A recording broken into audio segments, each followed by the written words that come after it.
Hello everybody, it's Nick here with Nick Tolman Music, and today we are going to continue our beginner guitar lesson series using Hal Leonard's Guitar Method, Book 1. Let's get started.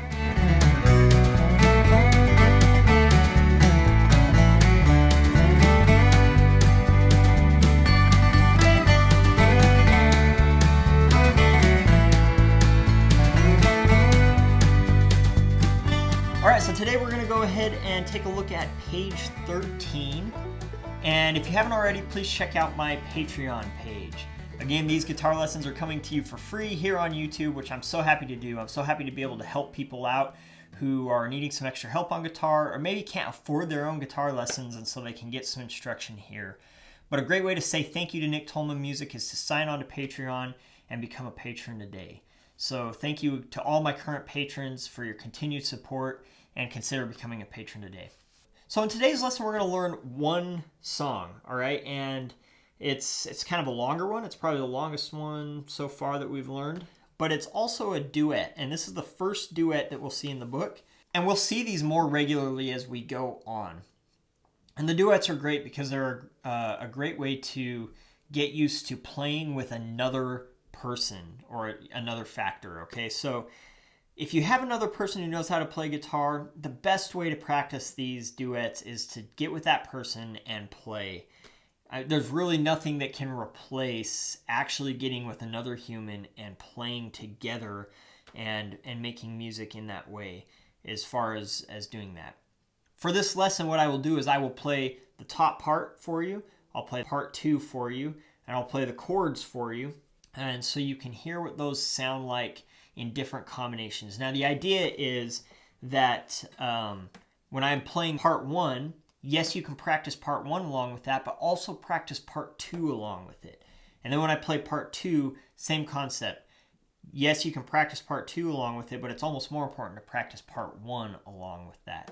Then I'll show you what they sound like together with the chords and everything. And obviously you can practice all along with that as well, so no problem there. All right, so let's go ahead and get started.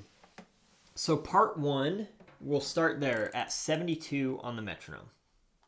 Here's the melody to part 1, 72. Here we go. 1, 2, ready and play.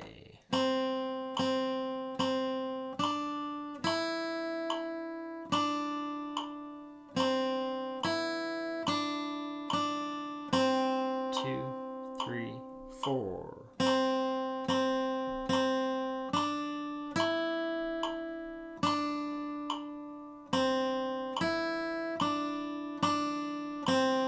2, 3, 4.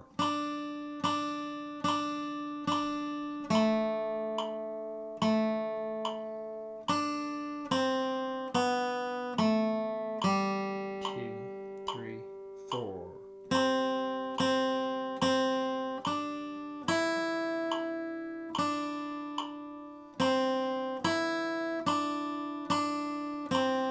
2, 3, 4, off. And there we go. All right, now you'll find that this one is very repetitive, okay? As we've noticed in some of the other songs, if you look at the first line, obviously that's faster than we just played, that is identical to the second line and the last line, okay?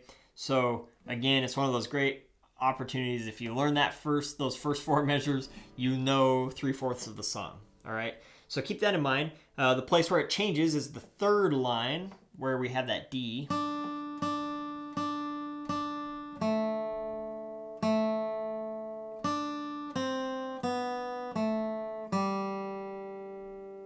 Okay, now as in many instances before, it's going to be a good idea for us to leave our first finger down through a lot of this. In that first line, we play C, C, C, D. And instead of taking our first finger off, leave it down, okay? And then we go to the E. And I'm going to suggest you just leave both fingers down, right? Leave your C and your D down and just play that E, because guess what? You're going to come right back to the D.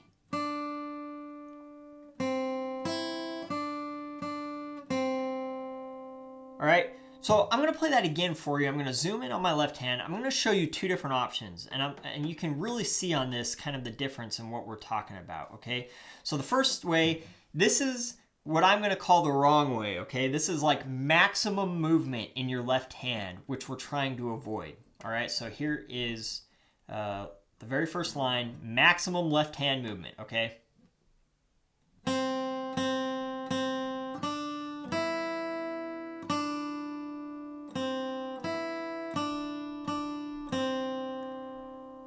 All right, now I played the right notes and I played it in time, I did that.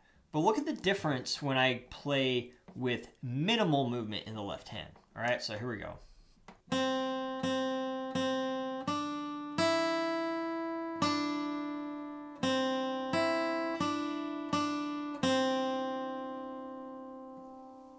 All right. That second way is far more efficient and is going to be far better for you in the long run. So yes, in the first way, this is a simple enough melody that yes, I can do it by moving my fingers a lot. But down the road, if I wanted to play this a lot faster or as things become more complicated, it's better for us to get in the habit of being efficient with our left hand movement, okay? All right, so keep that in mind for the first line, second line, and last line. And then on that third line, again, that's where it kind of changes. And you kind of have some similar types of things, okay? So in that third line, I start with D. I can actually leave that third finger on the D and just reach my second finger down to play the A.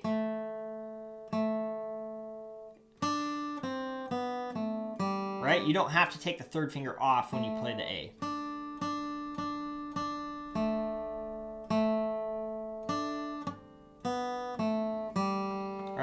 So that's another spot where you can do that. I'm just kind of pointing these out, trying to help you get in the habit of being efficient with your left hand. All right? Okay, so let's go ahead and hear part 2 at 72 on the metronome. So again, on this one, feel free to practice part 2 along with it, but also practice part 1 along with it. Here's part 2. 1, 2, ready, and play.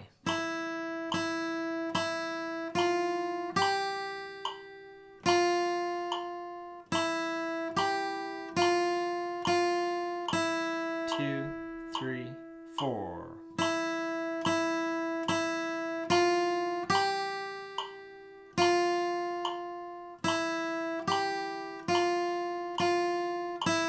2, 3, 4.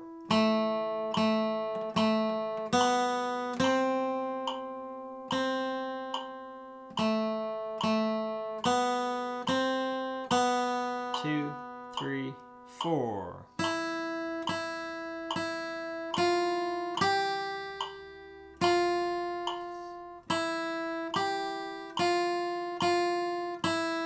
2, 3, 4, off. And there we go. Okay, so this one is very similar to part 1. You're just kind of, everything's just like a third away from each other. When I say that, a third is a musical interval, which we'll talk about more later. But again, you'll find that it's a very similar thing to play. In fact, I think part 2 in some ways is easier, especially in the first line, first, second, and fourth lines.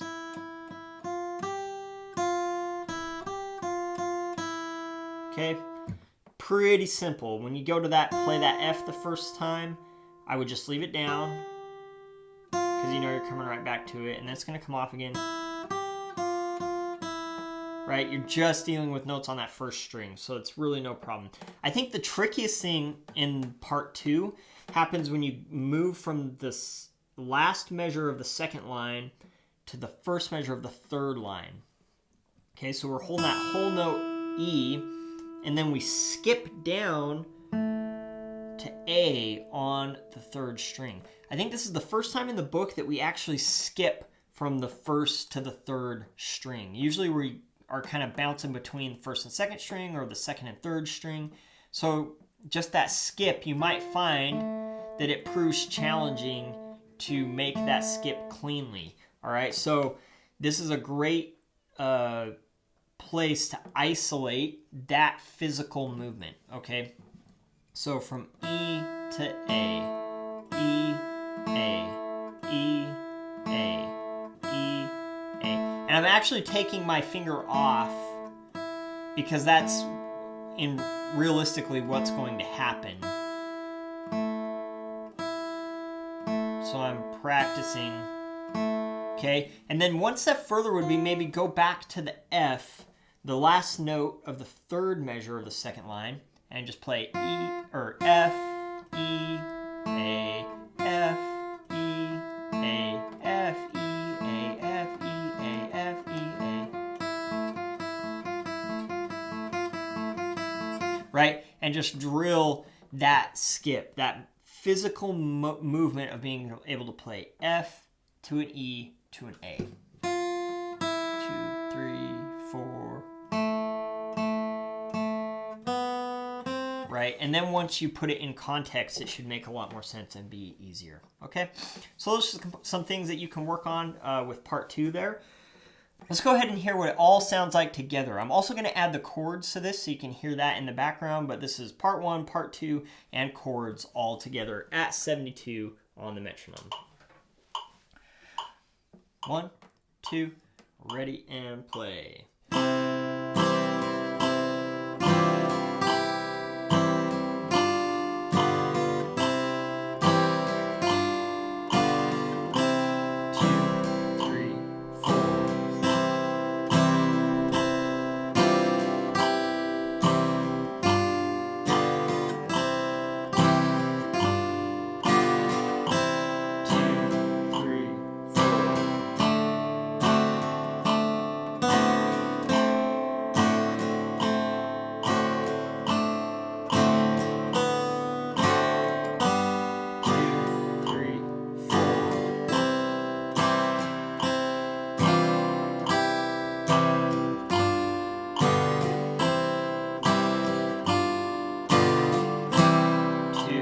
3, 4, off.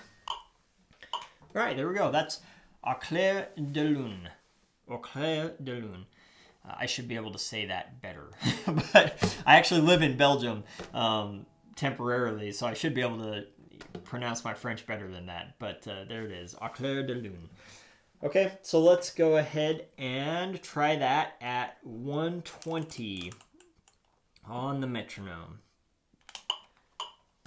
Here is part 1. Go ahead and practice part 1 and part 2 along with this, okay? Here we go. 1, 2, 1, 2, ready, and...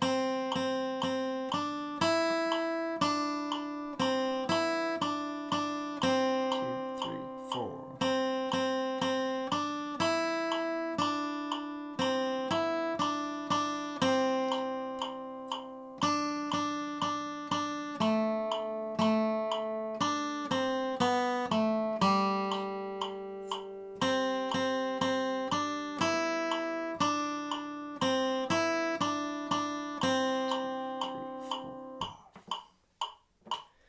Okay, let's go ahead and try part 2. Here's 120 on the metronome. 1, 2, 1, 2, ready, and...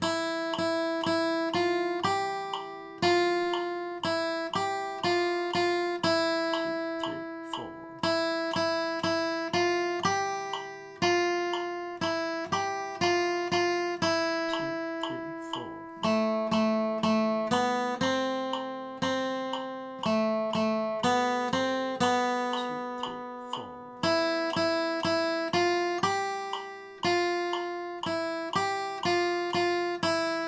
3, 4, off. All right, so let's go ahead and show you what this all sounds like together. So this will be both parts and the chords all played together so you can hear what it sounds like. Clair De La Lune at 120 on the metronome.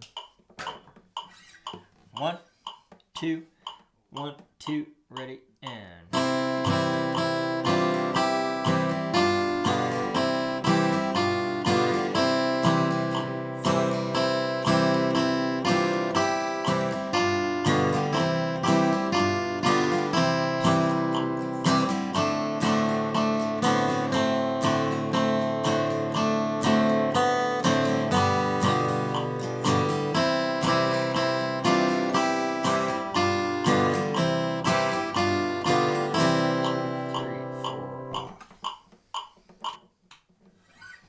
we go. All right. There is a great note down here at the bottom, and I will just add this plug. It says, practice tip. Regular practice is essential. Practicing a half hour each day is better than practicing 2 hours every 4 days. Find a regular practice time of the day that works for you. This is absolutely true, and it's been studied and proven that if you put in a little bit of time every day, it's better than banking up a lot of time later, okay? It's about consistent effort. That's going to do better for developing muscle memory, developing memory here in your brain, connecting the synapses in your brain to what your muscles should be doing with this instrument. It's always better to be consistent. So that's a true little tip down on there on the bottom. So if you're struggling making progress on guitar, maybe look at your practice habits and see how it's going. See if you can find a time to practice every day. Make it consistent. Find the same time every day if you can. If not, just put in consistent time every day and you will see an improvement.